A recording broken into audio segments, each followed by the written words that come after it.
Hola a todas y bienvenidas al informativo semanal y con croma nuevo de BCN Mes.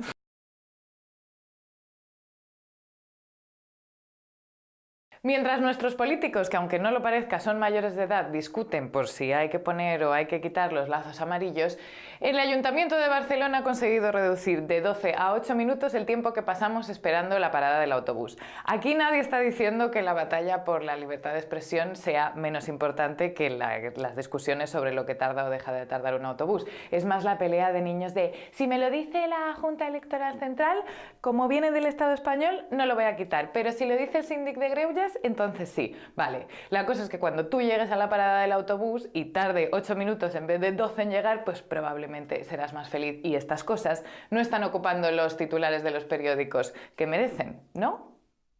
Con todo el plástico que nos gastamos en banderas de España o en lazos amarillos, el Ayuntamiento de Barcelona ha tomado otra decisión, que es prohibir los plásticos de un solo uso en todos los edificios de la institución. Nada de cubiertos de plástico, ni vasos de plástico, ni botellas de agua envasada de plástico o de vidrio.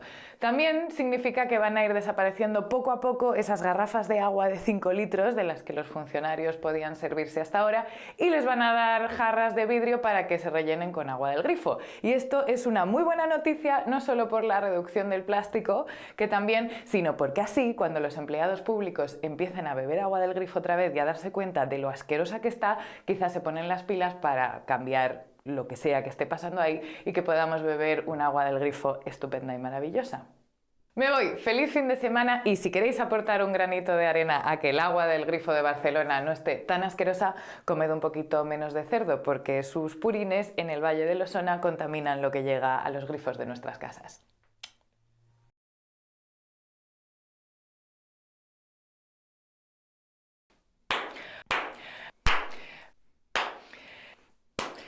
Ay, vaya puta mierda de claquetas estoy haciendo, joder. Espérate, vamos allá. Me...